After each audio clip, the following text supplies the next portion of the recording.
보화와 진주의 비유로 은혜의 말씀 나눕니다. 자, 하나님의 나라 천국 비유 설교 몇 번째죠? 네 번째입니다. 우리 지난주에가 어떤 비유였을까요, 여러분? 지난주 겨자씨와 누룩 비유.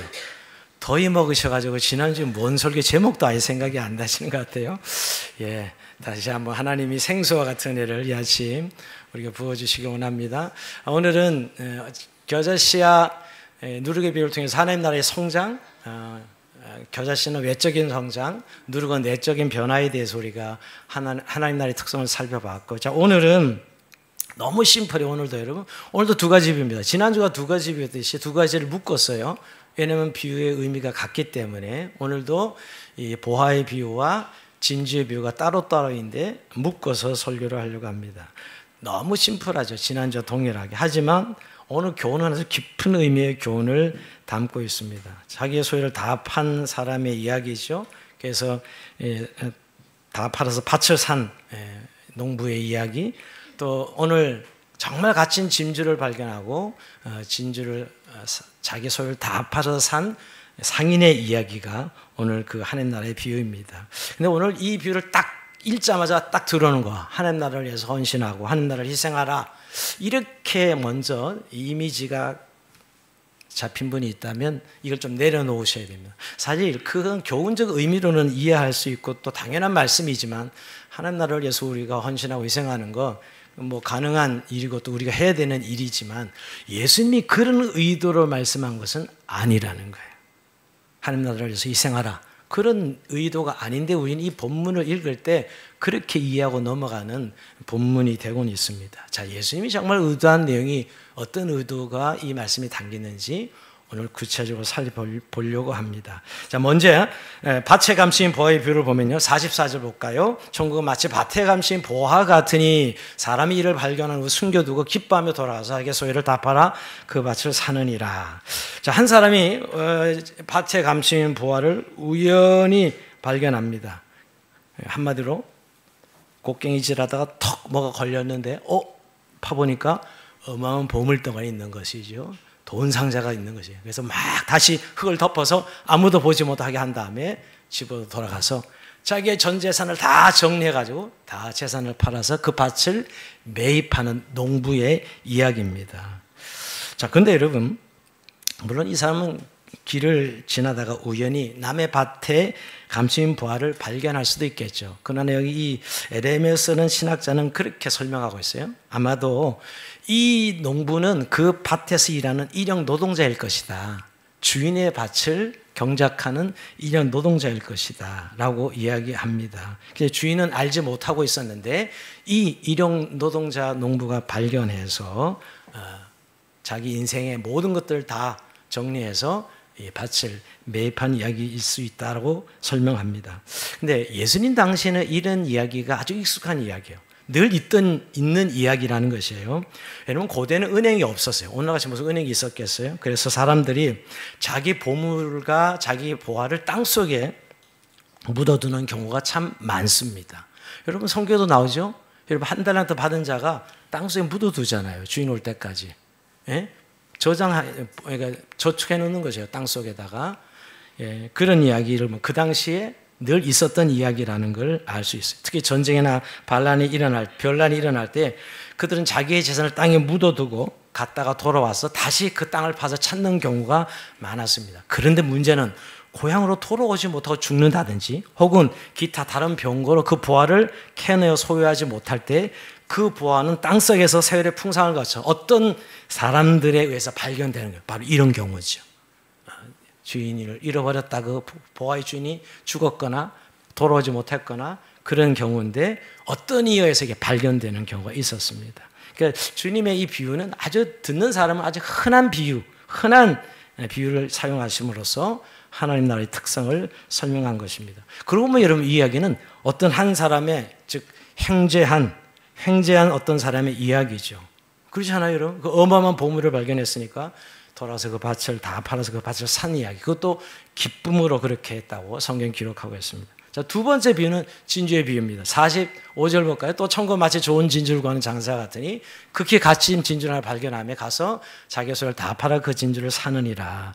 자, 여기서 이 진주가 그 당시에 가장 아름다운 귀금속, 그러니까 가장 값나가는 보물이었다라고 생각하시면 됩니다. 여러분 지금 가장 값나가는 게 뭐지요, 여러분? 지금 지금 가장 비싼 보석, 다이아몬드죠. 역시 우리 김혜환 거선이 다이아몬드 있죠?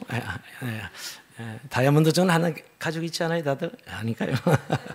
다이아몬드 비싼 거는요 1,000억 합니다. 1,000억. 다이아몬드 최고가는 한 1,000억 정도 한다고 해요. 그러니까 그런 거죠. 어떤 분은 요 진주를 얘기하면 비트코인 같은데 뭐 요새 또 그런 사람이 있는데 이게 가장 값진 거, 그 당시에 가장 값진 보석이 진주입니다. 그 당시 로마 은하 600만 세스테스로 상당의 진주를 선물했다는 기록이 율리우스 시저, 브루투스 어머니가 선물한 것이 기록이 있어요. 옛날 기록에. 그리고 그 당시에 클레오파트라, 그 유명한 클레오파트라는 1억 세스터즈의 진주를 가졌다. 한 1,100만 불의 진주를 가졌다는 게 있어요. 이런 1,100만 불이면 요즘 달러로 바꾸면 한 152억 정도 됩니다. 152억 정도의 진주를 클레오파트라가 가지고 있었다, 이렇게 이야기하죠. 근데 여러분, 그러니까 값진 가장 귀한 보석이라고 생각하시면 됩니다. 이 사람은 여러분, 근데 상인입니다. 근데 일반적 상인이 아니고요. 여기 소매상이 아니고 육지와 바다를 다니면서 무역하라는 큰 규모의 상인을 가리킵니다. 예수님 당시에는 주로 이 큰 대상들이 유대인이나 수리아인이나 아랍인들이 이렇게 진주를 취급하는 무역상을 했다고 합니다. 그러니까 이런 사람이 오늘 지금 클레오파트라가 소유했던 진주 같은 거 하나를 발견하고, 여러분, 그는 그 발견했으니까 그는 당연히 가지고 있어도 모든 진주, 자기가 별로 값나가지 않은 진주, 집, 토지 다 팔아서 그 진주를 사려고 했다는 것이에요. 왜냐? 왜 그렇게 했을까요? 돈 벌려고 그렇게 한 것이죠. 손해나는 게 아닙니다. 그 엄청난 진주는 훨씬 비싼 값으로 매매가 될 수 있기 때문에 자기 재산을 다 팔아서 산 것이지요. 자, 오늘 이 이야기인데 여러분, 여기서 오늘 중요한 교훈을 세 가지를 찾아보려고 해요. 자, 오늘 이 하나님 나라의 비유가 뭘 말하는 것이에요? 우선 첫째는 하나님 나라가 이렇게 보물이나 진주와 같다는 것을 설명하기 위해서 말씀하신 거예요. 하나님 나라가 정말 보물이다. 하나님 나라가 정말 귀한 보석과 같다. 귀한 가치가 있는 것이다 라고 말씀하고 있는 것이에요. 여러분, 사람이 제일 귀하게 여기는 것이 보물이거든요. 여러분, 보석이죠. 가장 값어치가 나가는 것. 그러나 하나님 나라가 오늘 보화와 같다, 하나님 나라가 진주와 같다 하는 것이 첫 번째 오늘 이 비유가 가르치는 우리에게 교훈입니다. 가장 값나가는 것이라는 것이죠. 근데 문제는 그 값진 것을 인식하느냐의 문제예요. 여러분, 정말 우리가 소유하고 있는 하나님 나라가 이렇게 보화와 진주처럼 귀한 것이라는 사실을 인식하느냐 하는 것을 먼저 주님께서 말씀하고 있는 것이죠. 내가 믿는 예수, 내가 속한 하나님의 나라에 대한 가치를 얼마나 뼈저리게 귀한 것으로 인식하고 있느냐는 것이죠. 자, 여러분, 혹시 살바토르 문디라는 그림을 아십니까? 이 그림입니다. 이게 지금 뭐 그림으로는 별거 아니지만 이게 레오나르도 다빈치의 그림이에요. 1500년경의 그림이에요. 중세 그림이죠. 다빈치의 그림이니까요. 이것이 처음에 다빈치 그림인 줄 모르고 경매될 때 처음 나와서 경매 시장에 60불의 경매가 나왔다. 60불. 한 8, 9만 원 되죠? 60불인데. 근데 나중에 이 경매상들에게 이 가치가 알려지면서 이게 다빈치의 진품이다 하는 사실이 알려지고 나서 2017년에 경매가 됐을 때 얼마의 경매됐을까요? 우리 이때까지 그린 경매 중에 최고치를 기록했다 그래요. 4억 5천만 달러. 여러분, 4억 5천만 달러면 6,230억입니다. 별로 놀라지도 않으시는, 뭐, 억억 하니까 뭐, 그냥, 뭐, 조도 이야기 하는데, 뭐, 그렇게만.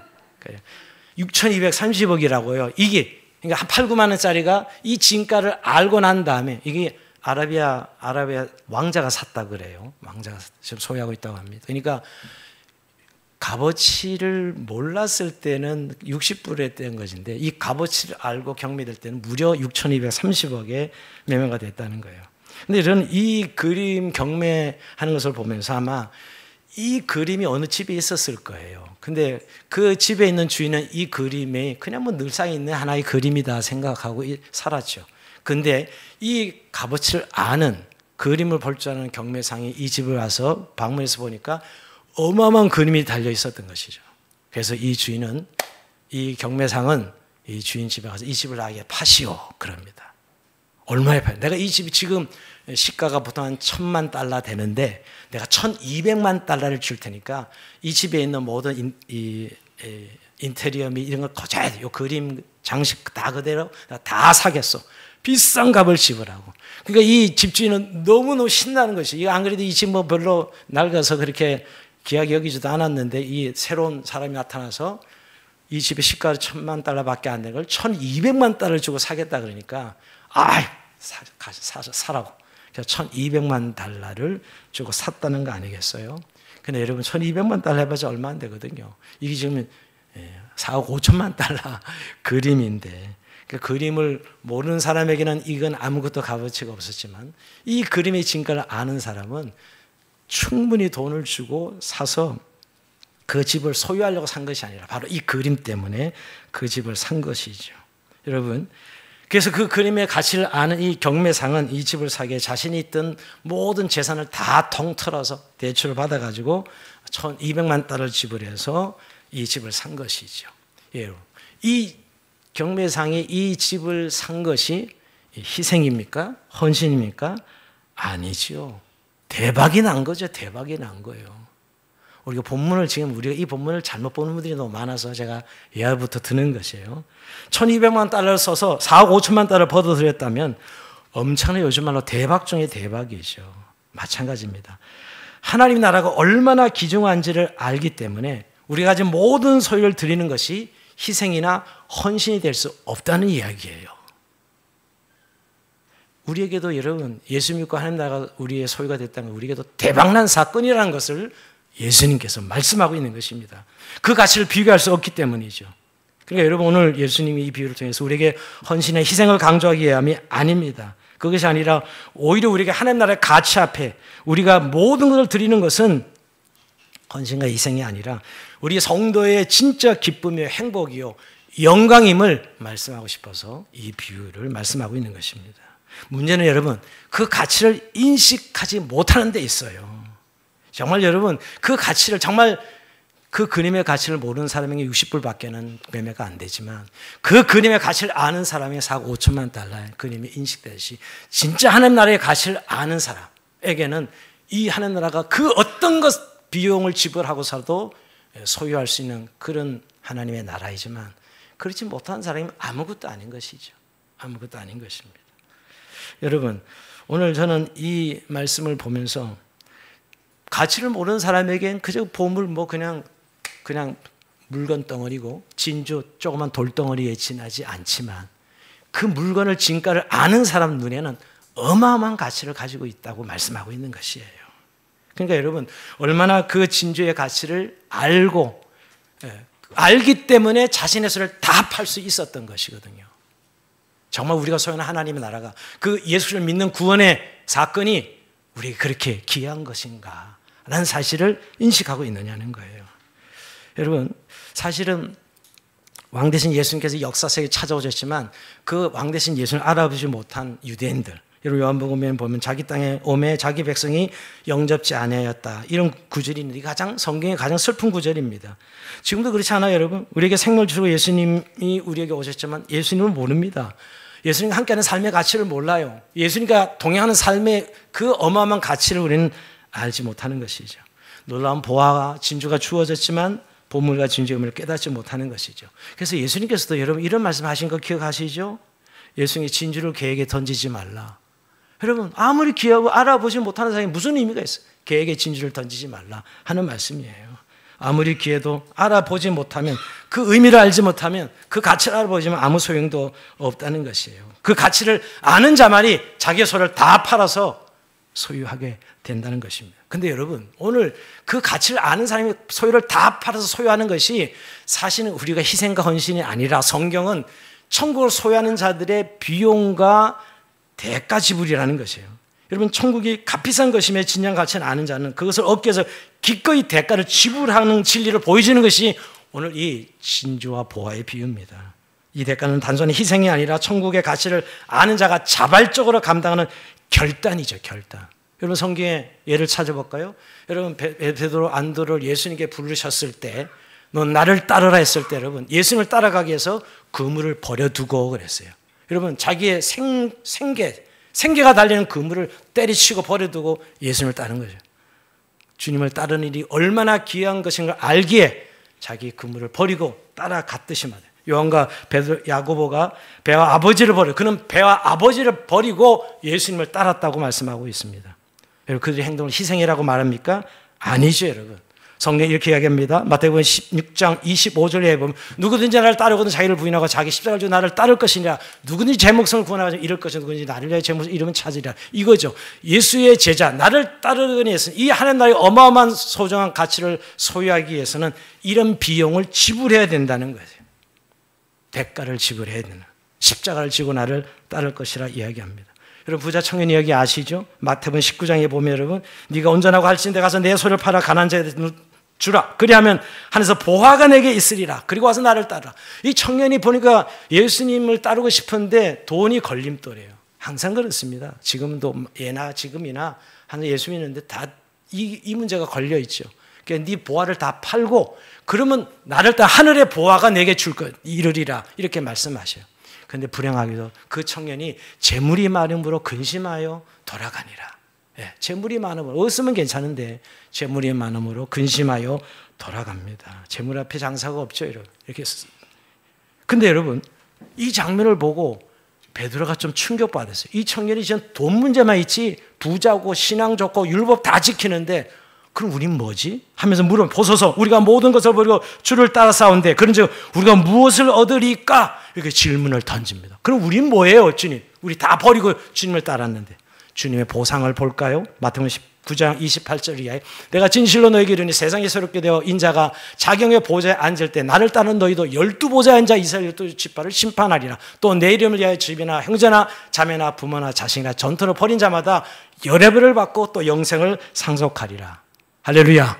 이런 보상을 말씀하신 거예요. 너희가 나를 따를 때 이런 그 영적 권세와 영생을 받을 것을 말씀하는데 이걸 희생이라고 말할 수 있을까요? 이게 희생입니까? 아니라는 거예요. 오늘 여러분 오히려 행죄한 사람들이죠. 행죄한 사람들입니다. 우리의 관점은 하나님 나라를 위해서 뭔가 우리의 소를 팔아 이 대가를 지불하는 것이 자꾸 우리는 헌신, 희생 이런 개념이 되죠. 하나님 관점에서 보면 아니요. 치러야 될 대가와 비용이라는 것입니다.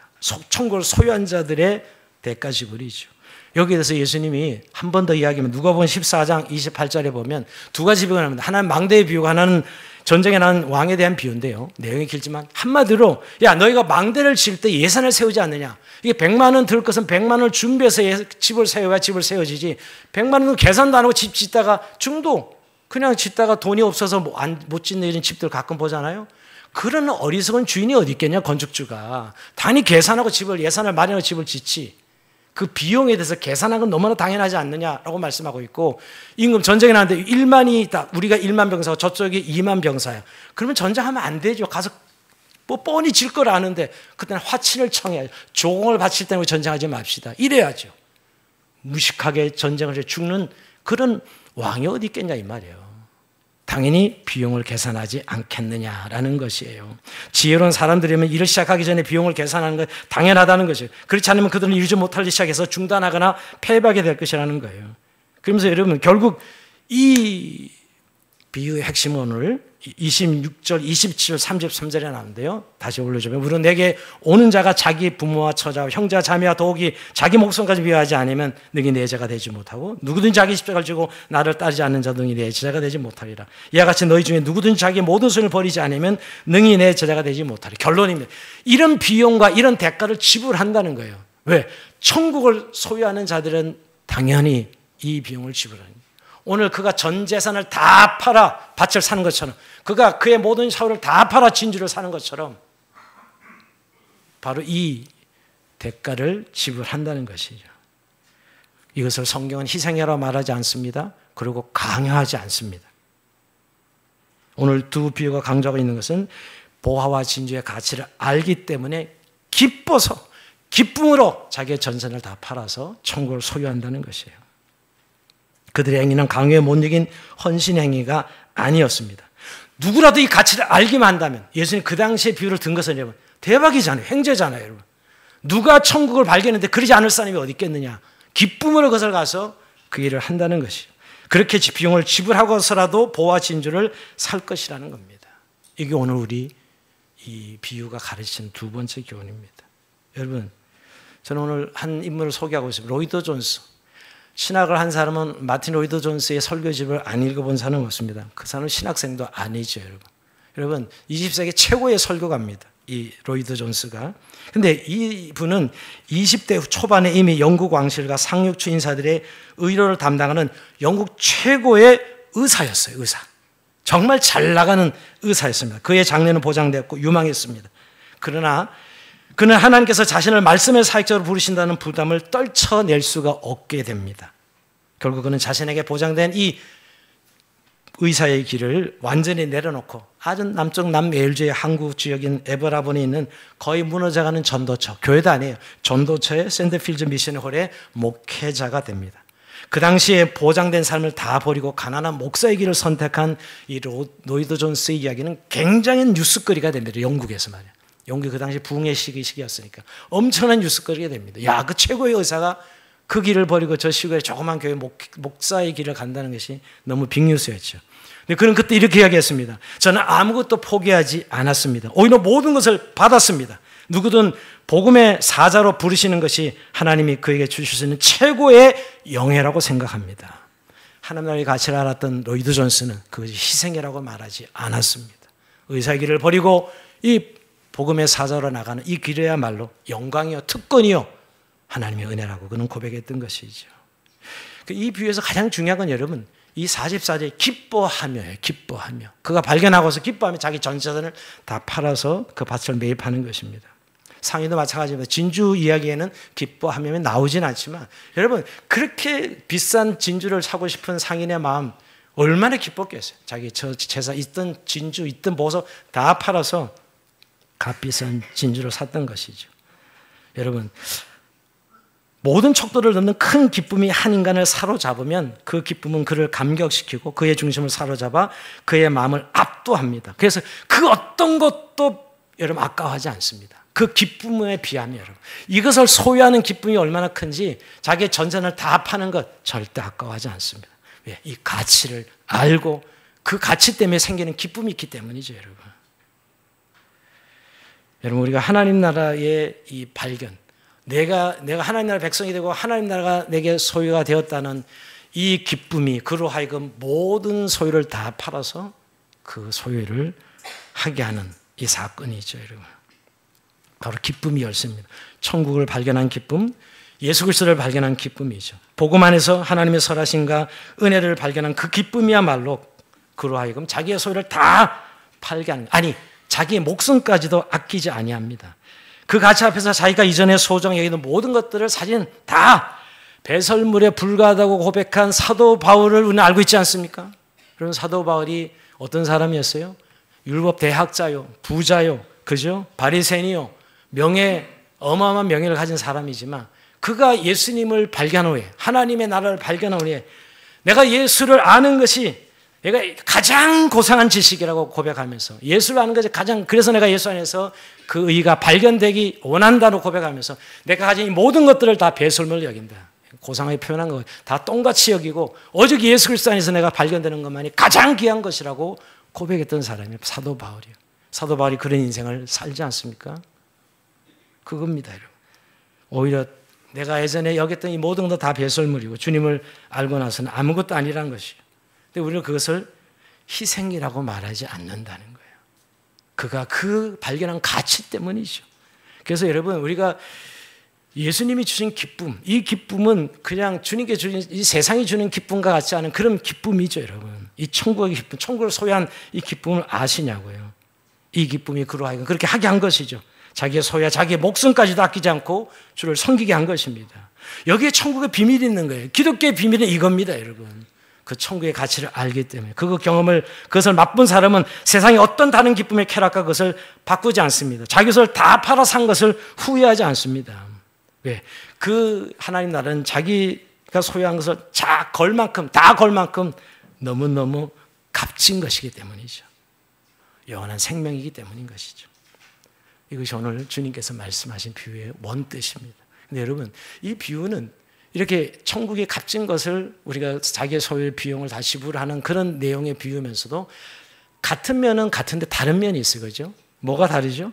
한 사람은 우연한 기회에 발견합니다. 밭을 갈다가 툭 걸려서 우연히 이런 보화를 발견하는데, 진주상인은 늘 세계에서 제일 값지게 난 진주를 찾고 마침내 찾은, 결과는 같지만 보화를 찾은 같지만 과정은 다르며, 농부에게는 턱 우연히 발견하고 진주상인은 계속 찾다가 발견한 것이요. 근데 여러분, 그러면서 쉽게 그냥 복을 받은 사람 같다. 농부는 그렇죠? 그냥 우연히 발견했으니까. 그러나 이 상인은 얼마나 노력했겠어요? 장사하면서. 그러다 찾은데. 근데 여러분, 중요한 것은 우연이냐, 그래 추구에다가 찾다가 발견했느냐 아닙니다. 우연이든 추구했든 모두가 그것은 여러분 성령님의 은혜가 이미 있었다는 사실을 기억해야 돼요. 자, 여러분, 그것이 정말 세상에서는 보화가 아니거든요, 여러분. 여러분, 세상 가치를 모르는 사람에겐 보화가 아니에요. 그러니까 우연히 발견한 사람은 대단한, 정말 행주였다 우리가 그렇게 하지만, 찾고 찾는 사람은 노력한 만큼의 대가가 아닌가 이렇게 생각할지 모르겠어요. 우리가 두 종류의 신앙의 코스가 있는 것 같아요. 어떤 사람은 그냥 컷 그냥 은혜가 임하여서 진짜 예수 쫙 믿는 길로 나가는 그런 사람이 있는가 하면, 그렇게 예수 믿기가 힘들어가지고 그냥 하는 나라를 찾다가 어느 날 발견하는 사람도 있지요. 그런데 여러분, 과정이 우연히 찾았든 열심히 추구하다 찾았든 간에 결과는 동일하다는 거예요. 왜냐? 그 보물의 가치를 모르는 사람에게는 아무 소용이 없다는 것입니다. 이미 성령께서 그들 마음 안에, 여러분, 보화가 보물인 줄 알고 진주가 보물이 귀한 걸 알게 하신 분이 성령님께서 알게 하셨기 때문에 발견할 수 있었던 거라는 거예요. 우리는 우연히 찾는 사람을 대단히 행제했다고 생각하고, 그렇게 추구하는 사람은 고생해서 찾았는데 뭔가 대가에 대한 보상을 생각할지 모르지만, 결국은 그 보물에 대한 가치를 눈이 안 열어졌다면 소용이 없는 것이죠. 여러분, 성경에 이 두 가지가 다 나옵니다. 여러분, 행제한 사람들, 여러분, 양치도 목자들 갑자기 성령이 임하여서 기쁨의 좋은 소식을 전해주잖아요. 여러분, 그냥 양치다가 그냥 행제한 거예요. 예수님 만나잖아요. 예수님 경배하잖아요, 목자들이. 그러니 사마리아 여인도 그러잖아요. 갑자기 예수님이 찾아가셔서 내가 그러라 하고 메시아임을 알려주고, 그가 난 메시아를 만났다 하면서 행제한 여인의 이야기 성경에 나오잖아요. 바울도 마찬가지로 다메섹 도상에 예수님 예수 믿는 사람 잡아 죽이러 가다가 그냥 빛으로 예수님 임하시잖아요. 이건 다 우연히 발견한 사람들이에요. 그러니까 여러분, 그렇지 않은 사람도 있어요. 동방 가서는 계시에 큰 별이 하나 떠네. 저희들 무슨 별이야? 저 별을 의미를 찾고 또 산을 건너 강을 건너 찾아와서야 예루살렘에서 예수님, 아기 예수님을 만납니다. 그렇게 추구하다가 예수님을 만나는 사람도 있어요. 니고데모 같은 사람은 그렇죠, 여러분. 그 바리새인들 어떻게 젊은 청년한테 가서 진리를 배울 수 없잖아요. 그런 명색의 바리새인들. 밤중에 예수님을 찾아가서 구원받는 방법을 알고 싶어가지고. 근데 물가성이 거듭나니 네가 하나님 나라를 볼 수 있느냐 이렇게 말씀을 듣잖아요. 물론 나중에 커밍아웃 하죠. 예수님 시신을 달라 그래서 예수님을 만나는. 이렇게 노력하고 찾는 사람들이 있습니다. 여러분, 철로역정을 보면 철로역정에 여러분 기독도들이 정말 나는 하나님을 만나기 전에는 진리의 구원을 체험하기 전에는 내가 절대 밥도 안 먹고 내가 다른 일을 전폐하리라 이러면서 진리를 찾아갑니다. 철로역정 소설을 읽어보면 여러분, 그런 사람 이야기가 있죠. 그래서 이렇다 여러분, 보화를 우연히 발견하는 것이나 그토록 진주를 찾아가는 그런 형태는 다르지만 전제가 동일합니다. 뭐가요? 뭐가 동일하다고요? 보화가 발견됐을 때 보화 이제 눈이 열어진 사람만 그것이 보화인 줄 아는 거예요. 왜? 세상 사람들은 보화인 줄 모르기 때문에. 미친 짓이죠, 여러분. 그걸 왜 이렇게 비싼 값을 주고 밭을 다시 재산 다 팔아가지고 왜 다 팔아 진주를 사 미친 사람들이지. 그런데 그들의 눈에는 값진 진주요, 값진 보물로 보였기 때문이죠. 영의 눈이 열어져 있기 때문이에요. 여러분, 천국의 가치는 세상에서는 모르고 있어요. 세상은 그 천국의 가치를 알지도 못하고 이해도 못합니다. 자연인들은 할 수 없는 행위예요. 어떻게 자기 전세를 팔아서 밭을 삽니까? 어떻게 자기 재산을 다 팔아서 진주를 살 수 있냐고요. 모르는데.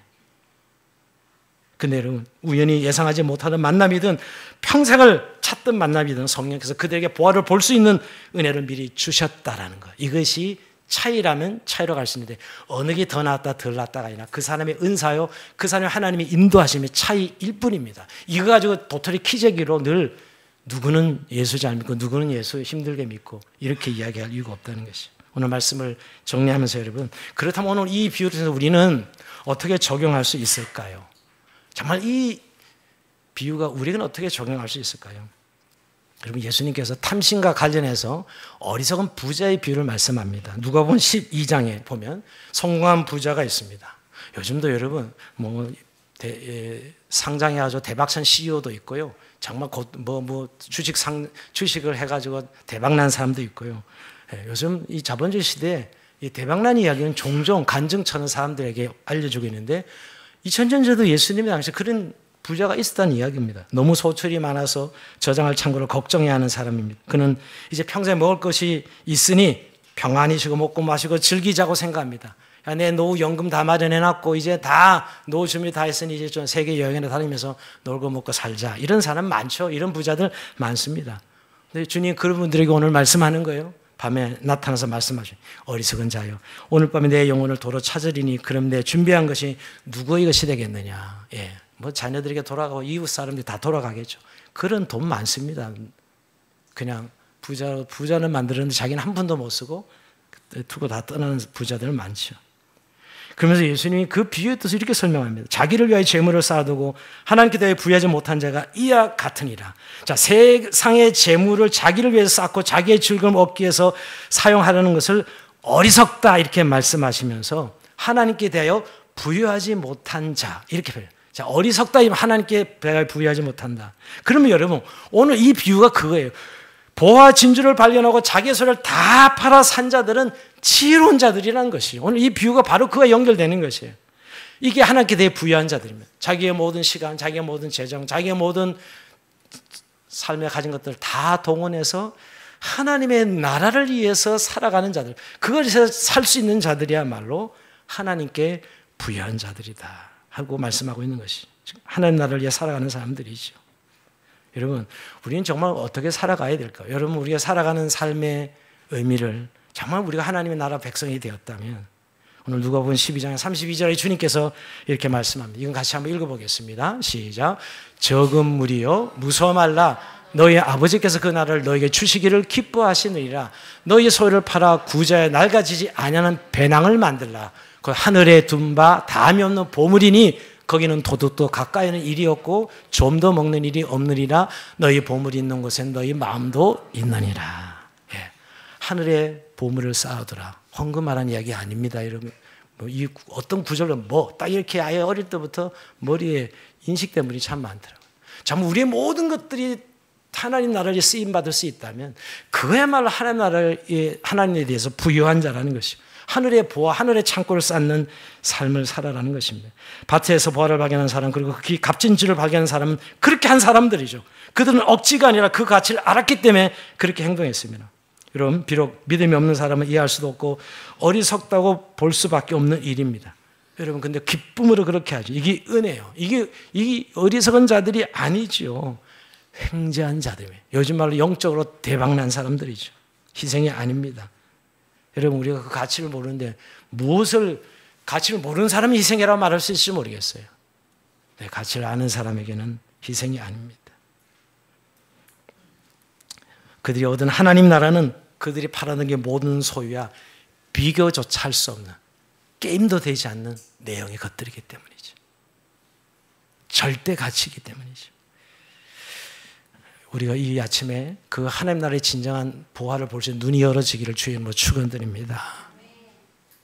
여러분, 아프리카 선교사 리빙스턴 아시죠? 죽을 고비를 몇 번이고 넘겼던 아프리카 데이빗 리빙스턴, 이 사람입니다.